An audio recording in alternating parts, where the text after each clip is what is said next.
Europe 1, Village Média. Philippe Vandel. Avec nous, Emmanuel Chin, ex-présentateur de Capital. Vous avez fondé la société Éléphant, grosse boîte de production, 85 millions de chiffre d'affaires. Vous dites que vous êtes la première boîte de production, société de production, indépendante en France. Vous produisez 7 à 8, fais pas ci, fais pas ça, les pouvoirs extraordinaires du corps humain.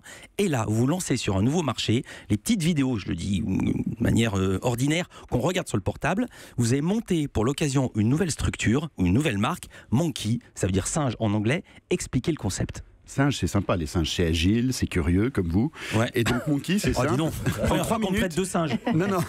Non, mais tout le monde connaît la curiosité légendaire de Philippe Vandel. Et Monkey, en 3 minutes, chaque jour, vous avez une vidéo qui vous explique un sujet pas forcément facile à comprendre de l'actualité, de manière extrêmement pédagogique, très accessible et très ludique avec tous les codes d'écriture des réseaux sociaux. C'est très rythmé, c'est extrême. Alors, par exemple... Par exemple, on va l'entendre. Pour se faire une idée, on va entendre le ton, les codes, le genre d'infos d'une vidéo de Monkey. Il y a même les bruitages qui sont de vous, pas de nous. Et la question, vraiment sérieuse, qui est le dictateur nord-coréen? Extrait. Kim Jong-un est le fils de Kim Jong-il, qui lui-même est le fils de Kim Il-sung, qui se refile le pouvoir de père en fils depuis la création de la Corée du Nord en 1948. À la tête de la seule dynastie communiste de l'histoire, Kim Jong-un est donc le guide suprême, c'est comme ça qu'on dit là-bas, et ce depuis l'âge de 29 ans. Enfin, on n'est pas tout à fait sûr de son âge en fait. Apparemment, son année de naissance aurait été modifiée pour coïncider symboliquement avec les 70 ans de la naissance de son grand-père. Ça faisait mieux.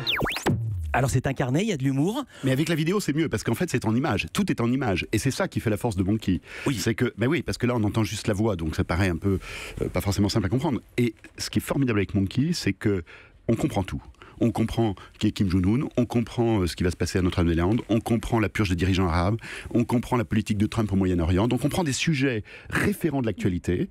Et moi, je fais le pari que toute la génération des millennials, comme on dit, qui sont sur les réseaux sociaux, qui sont sur Facebook, sur Twitter, sur Instagram, sur YouTube, ils sont extrêmement curieux. Ils ont envie de comprendre le monde dans lequel on vit. Vous parliez tout à l'heure des fake news. Ouais. Et bien justement, ramener de l'information de qualité qui décode, décrypte, raconte, avec en même temps cette écriture et ce ton ludique, accessible. Et voilà, c'est le pari de Monkey. Vous parlez d'image, ce qu'on voit à l'image, c'est on voit la journaliste faire son papier face caméra avec les codes des youtubeurs. C'est pour les du millennials, graphisme, ce choix. beaucoup d'images, beaucoup de vidéos, beaucoup d'extraits. Voilà.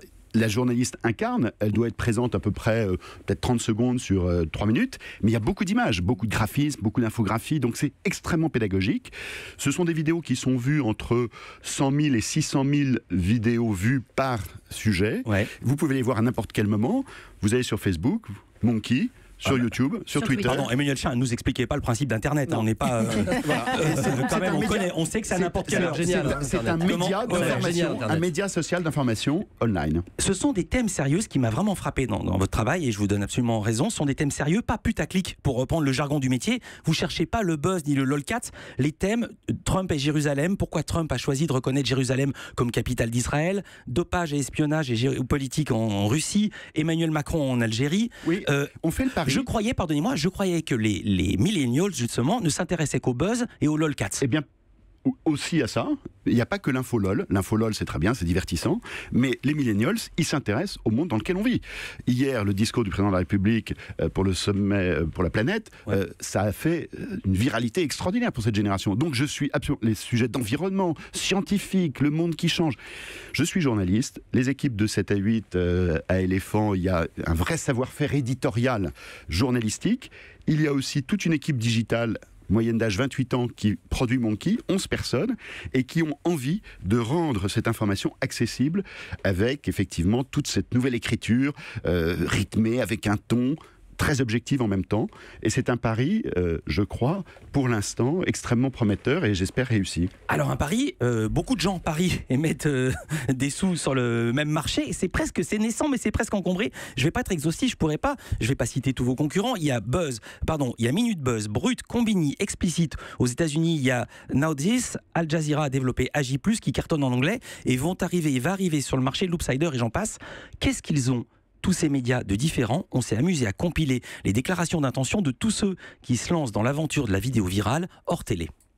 Monkey, c'est le premier média 100% social, 100% vidéo, 100% premium. L'idée de Loopsider, fondamentalement, c'est de créer un média 100% vidéo, 100% premium, 100% réseaux sociaux. Brut, c'est donc une plateforme d'information vidéo traitant de l'actualité. En gros, ça veut dire que chaque jour, il y a entre 5 et 10 vidéos qui font entre 30 secondes et 1 minute 30. Nous, on est plus sur un format entre 5 et 10 vidéos par jour, de 30 secondes à 1 minute. Chaque jour, une vidéo de 3 minutes qui décrypte un sujet fort, important de l'actualité. En gros, tout le monde fait la même chose. Non, chacun a un style, c'est comme les médias, sur Europe 1, sur RTL, sur France Inter, sur France Info, vous avez plein de médias, la Oui, mais presse, le c'est format pareil. même. Il y a plein de médias, et je pense qu'aujourd'hui, le fait qu'il y ait beaucoup d'acteurs qui se lancent sur ces médias online, ça prouve qu'il y a une demande et une attente. Vous l'avez dit, vous l'avez dit, c'est une équipe de 11 personnes dans Monkey. Les gens peuvent être surpris. 11 journalistes ou personnes pour sortir un sujet par jour de 3 minutes. C'est un luxe par les temps qui courent. C'est un investissement, oui, parce que la qualité, effectivement, la qualité nécessite des moyens. Vous m'amenez à ma deuxième question. Vous avez investi quelques centaines de milliers d'euros en 2017. Vous annoncez 1 million d'euros d'investissement pour 2018. Comment vous allez retrouver votre argent ? Alors ça, c'est la question justement à 100 000 euros.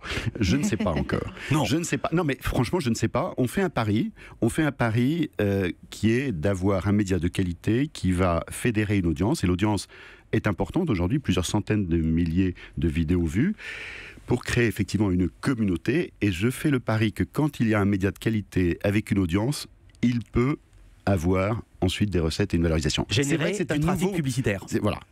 C'est un nouveau marché. Nous sommes à Éléphant dans une logique d'investissement en permanence.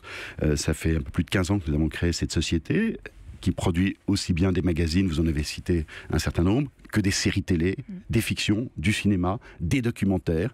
Aujourd'hui, nous nous lançons avec les médias online, avec ce positionnement effectivement d'infos décryptées de façon ludique et accessible pour toute une génération. Mais ce qui me plaît beaucoup avec Monkey, c'est qu'il y a des gens très informés qui regardent Monkey et qui me disent c'est quand même très très bien fait, j'ai appris plein de choses. Et des gens qui sont hyper informés. Moi-même, j'apprends beaucoup de choses en regardant Monkey. Brut s'est associé, pour ne pas les citer, avec France Télévisions. On voit notamment leurs vidéos sur la chaîne France Info sur le canal 27. Est-ce que Monkey a des projets d'alliance avec des chaînes ?